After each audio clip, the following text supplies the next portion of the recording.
avec Gabrielle Reich-Marcoux, qui fait son doctorat au sein du groupe de la professeure Élodie Boisselier au CHU de Québec, au département,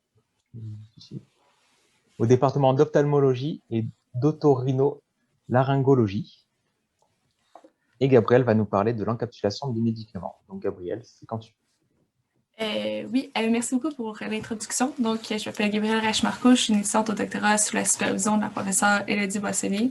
Puis, je vais vous présenter mes travaux de recherche qui portent sur l'étude de l'encapsulation du relargage des médicaments par des nanoparticules d'or pour la thérapie oculaire. Donc, pour ce qui est de ma présentation, je vais commencer par vous introduire ma problématique de recherche, puis ensuite, je vais vous introduire les nanoparticules d'or qu'on utilise en tant que vecteur de médicaments. Puis, on va arriver directement à deux de mes objectifs de recherche. Donc, le premier qui est de déterminer les paramètres optimaux d'encapsulation de médicaments.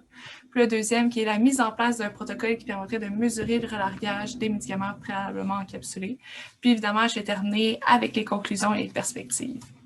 Donc, pour ce qui est de ma problématique de recherche, il faudrait prendre l'exemple d'un patient nécessitant une chirurgie de la cataracte. Après cette chirurgie, le patient doit se mettre différents types de gouttes ophtalmiques dans les yeux, donc des antibiotiques, mais aussi des anti-inflammatoires. Ces anti-inflammatoires doivent être appliqués 3 fois par jour pendant 4 semaines, ce qui fait en sorte que le patient va s'être appliqué jusqu'à 84 gouttes dans chaque œil. Puis le problème présentement avec les gouttes ophtalmiques qui se trouvent sur le marché, c'est qu'il y a moins de 0,02% des molécules actives qui atteignent leur cible quand la cible se trouve dans le segment antérieur de l'œil, d'où l'intérêt d'utiliser un vecteur de médicament. Donc, le vecteur de médicament est en mesure de passer au travers le film lacrymal. Le film lacrymal se trouve sur le dessus de la cornée. Donc, la première étape pour le vecteur de médicament, c'est de traverser la couche lipidique. Puis par la suite, le vecteur de médicament doit être en mesure de conserver son intégrité structurale dans la couche aqueuse. Puis les nanoparticules d'or de notre laboratoire ont la capacité de venir se fixer à la couche mucoïde, ce qui permettrait de relarguer des médicaments qui ont été préalablement encapsulés, de les relarguer à proximité des cellules épithéliales de la cornée. Donc, les nanoparticules qu'on utilise dans notre laboratoire sont des nanoparticules d'or qu'on synthétise nous-mêmes. C'est une synthèse qui est brevetée. Donc, on commence avec un sel d'or qu'on dissout dans un mélange 1 pour 1 d'acétonitrile d'isopropanol, auquel on ajoute notre liant de polyéthylène-glycol comprenant au moins un groupement thiolé. Donc, par la suite, afin d'aller réduire nos sels d'or, on va aller ajouter notre agent réducteur, le NABH4. Puis, c'est à cette étape-ci qu'on va observer le début de nucléation, puis la croissance de nos cœurs d'or métalliques.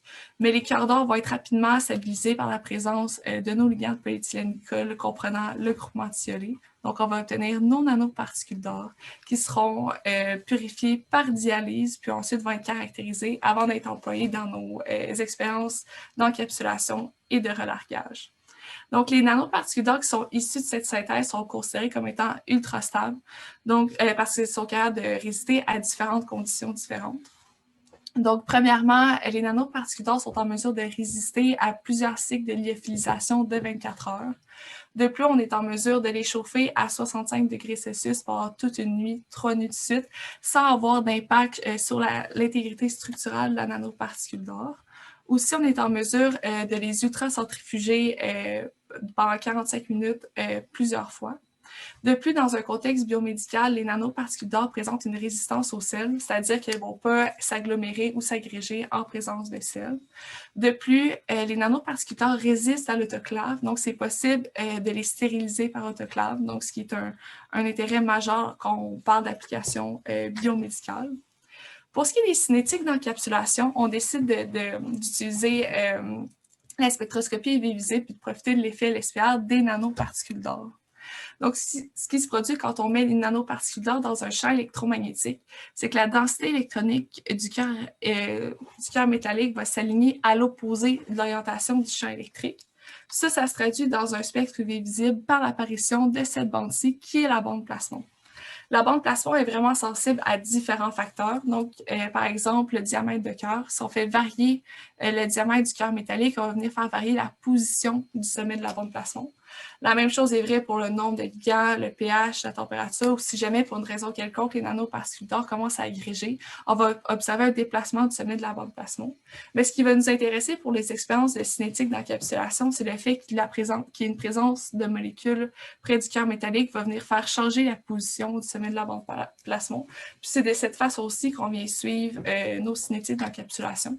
Plus précisément, on va utiliser la première dérivée de la bande plasmon. Donc, ici, on a un exemple de cinétique d'encapsulation. Donc, c'est les nanoparticules d'or qui ont encapsulé le kétorolac pendant 8 heures. Donc, en bleu, on a la bande plasmon. Puis, en vert, on a la première dérivée de la bande plasmon. Puis, ce qu'on vient faire, c'est qu'on vient suivre le point d'inflexion. Donc, lorsque la première dérivée est nulle, ça représente le sommet de la bande plasmon. Donc, on vient suivre la progression de ce point-ci pendant 2 semaines au travers du temps. Puis, ça va nous donner un indice sur la perturbation du cœur métallique. Donc, ici, on a les résultats pour un des anti-inflammatoires que j'ai testé, le kétorolac. Le kétorolac, c'est un anti-inflammatoire non stéroïdien qui est présentement utilisé dans les gouttes ophtalmiques. C'est une molécule qui est hydrophile. Donc, les cinétiques d'encapsulation ont été effectuées à 4 ratios différents. Donc, le ratio 1 nanoparticule d'or pour 10 molécules de kétorolac, le ratio 1 nanoparticule d'or pour 20 molécules de kétorolac, ratio 1 pour 50 et 1 pour 100.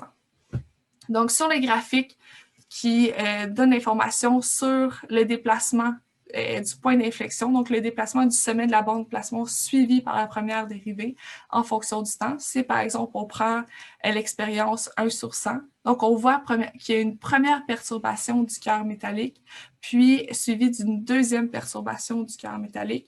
Puis ce qu'on remarque aussi, c'est qu'en faisant varier le ratio d'encapsulation, on n'observe pas des différences majeures de tendance d'encapsulation. Puis, en allant voir avec le deuxième anti-inflammatoire qu'on a testé, le flurbiprofène. Le flurbiprofène, c'est encore une fois un anti-inflammatoire non stéroïdien qui est présentement utilisé dans les gouttes ophtalmiques. Mais la grosse différence des deux anti-inflammatoires, c'est que le flurbiprofène est hydrophobe alors que le kétorolac est hydrophile. Donc, si on enlève ce qui s'est passé au ratio 1 pour 10, qui est vraiment hors norme, on observe encore une fois la même tendance, donc une première perturbation du cœur métallique suivie par une deuxième. Donc, ce qui nous a amené à choisir pour les expériences subséquentes 2 temps d'encapsulation différents. Donc, le temps T égale 72 heures ou 3 jours, où on se trouve dans l'espèce de premier domaine ou premier plateau de perturbation du cœur métallique. Puis le temps T égale 240 heures ou 10 jours, où là, on se trouve dans l'espèce de deuxième domaine d'encapsulation. Donc, j'avais des résultats de quantification d'encapsulation, mais il s'agit des résultats qui sont très préliminaires et incomplets. Donc, on va aller directement au volet de relargage. Donc, pour le relargage, on a décidé d'utiliser le modèle des sacs à dialyse. Donc, on utilise un ratio volumique 1 pour 4, donc de solutions nanoparticules d'or qui ont préalablement encapsulé un médicament vis-à-vis du dialysat 1 pour 4. Puis, comment on fait pour suivre nos cinétiques de relargage, c'est qu'on va prélever un petit volume de notre dialysat qu'on va aller analyser par spectroscopie UV visible. Puis, ce qu'on va observer dans ce type d'analyse-ci, donc si on prend l'exemple du relargage du kétorolac à un ratio d'encapsulation 1% qui a été encapsulé pendant 3 jours, on va voir la bande d'absorption du kétorolac qui va augmenter en fonction du temps. Donc, après 30 minutes, 1 heure, 2 heures, 3 heures, 4 heures, plus de 24 heures à 168 heures, on voit l'augmentation de l'intensité de la bande plasmon, pas de la bande plasmon, mais la bande d'absorption du kétorolac.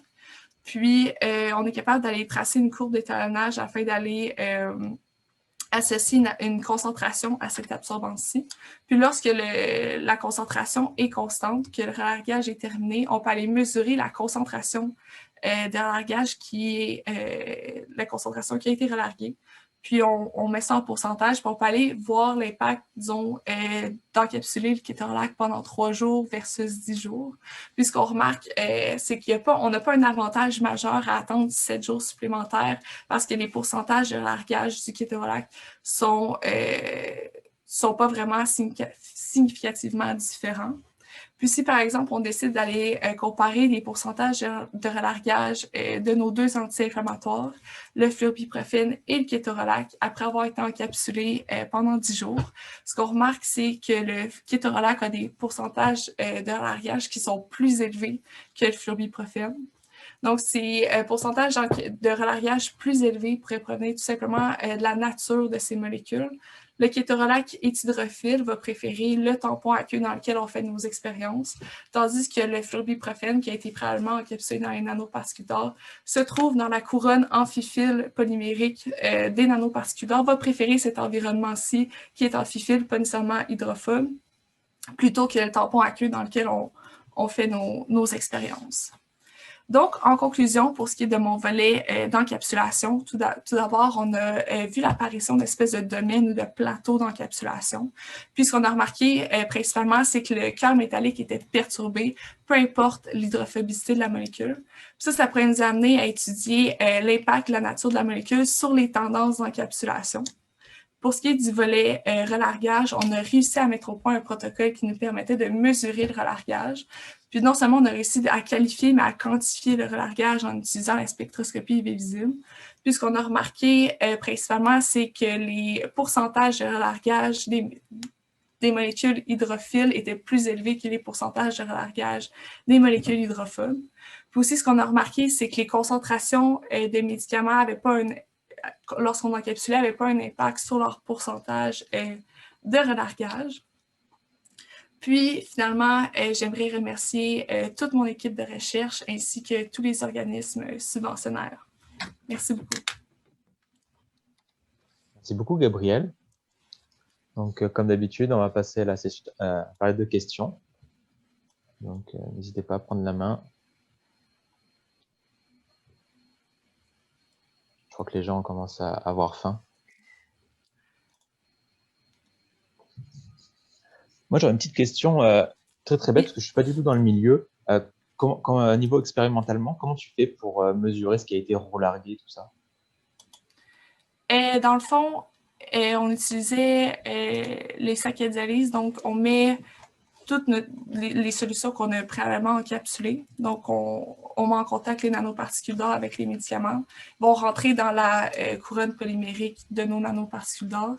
Puis ensuite, cette solution-là, on la met dans un sac à dialyse pour aller mesurer, dans le fond, ce qui traverse le sac à dialyse par spectroscopie visible. D'accord. OK. Et oui. Vous n'avez pas de souci. Une autre petite question très très bête aussi, hein, c'est comment tu sais la quantité que tu as encapsulée, en fait? Donc, c'est ça. En gros, j'ai pas terminé ces expériences-ci. On utilise un protocole par immunoprécipitation. Donc, on fait, encore une fois, on encapsule nos médicaments. Puis, ce qu'on fait, c'est qu'on va mettre des billes magnétiques qui sont recouvertes d'anticorps anti-PEG. Puis là, ce qu'on va aller mettre un aimant pour enlever nos billes magnétiques, on va retirer les nanoparticules d'or, puis on va aller doser ce qui reste, donc ce qui n'a pas été encapsulé. Mais malheureusement, comme j'ai dit, j'ai juste fait les quantifications pour 3 jours. Donc, je ne peux pas vraiment faire de grands comparatifs, mais c'est comme ça qu'on mesure ce qui a été encapsulé. OK, c'est super, merci. J'ai une question de François Otis. Envisagez-vous de modifier les particules d'or pour favoriser le relargage de médicaments hydrophobes? C'est sûr que nous, on voudrait favoriser le relargage de molécules hydrophobes parce que c'est ça, le 90% des molécules les molécules thérapeutiques en ophtalmologie sont des molécules hydrophobes. Mais pour le moment, ce qu'on observe dans nos quantifications d'encapsulation que je n'ai pas présentées, c'est que les molécules hydrophobes sont davantage encapsulées, mais c'est pas comme on voit, ce n'est pas des pourcentages d'encapsulation de 100%. Puis on ne veut pas nécessairement encapsuler de façon trop covalente parce qu'on veut favoriser le relargage. Mais pour le moment, disons, c'est sûr qu'on n'est pas assez avancé, mais on va tenter de conserver nos nanoparticules d'or telles que telles. Souvent, ce qu'on peut aller modifier, c'est leur mucoadhésion, savoir s'ils vont se fixer plus ou moins fortement à la muqueuse de l'œil. Mais pour le moment, on ne songe pas à modifier les nanoparticules d'or pour améliorer le relargage de molécules hydrophobes. Merci. Et merci beaucoup, Gabriel. J'ai une autre question de Maxime. Peut-être l'as-tu déjà expliqué, mais comment fonctionne concrètement le phénomène de relargage? Car ces particules ont l'air d'être très stables. Oui, en gros, le phénomène, disons, les nanoparticules de façon intrinsèque sont très stables. Fait que, disons, on peut les malmener un peu. Mais pour ce qui est de l'encapsulation et du relargage, c'est des phénomènes qui sont supramoléculaires. On ne va pas fixer de façon covalente, disons, nos molécules qui sont juste ici. C'est ça, on ne vient pas les fixer de façon covalente. Puis, c'est-à-dire que si on est disons, si on ne fait pas attention, on se regarde, si on ne fait pas attention, entre guillemets, on pourrait relarguer de façon naturelle les médicaments. Donc, c'est pour ça qu'on utilise, par exemple, le relargage, un protocole par immunoprécipitation, parce qu'on sait que si on centrifuge ou on fait des ultracentrifugations, on est capable de mettre nos nanoparticules d'or dans un culot. Mais si on ultracentrifuge vraiment fort, ce qui va se produire, c'est qu'on va juste relarguer dans notre solution les nanoparticules d'or. Donc, c'est des interactions supramoléculaires qui permettent le relargage et l'encapsulation. Puis on se base aussi sur des principes d'équilibre. Donc, si on se met, par exemple, dans la cornée, où là, il n'y a pas de médicaments, puis on met nos nanoparticules d'or, avec l'effet d'équilibre, les molécules vont être capables de sortir de la couronne polymérique, puis d'aller vers le film lacrymal, vers les cellules épithéliales des cornées. Je ne sais pas si ça répondait un peu... OK, c'est bon. Et merci beaucoup, Gabriel, pour ta présentation. Et merci à vous.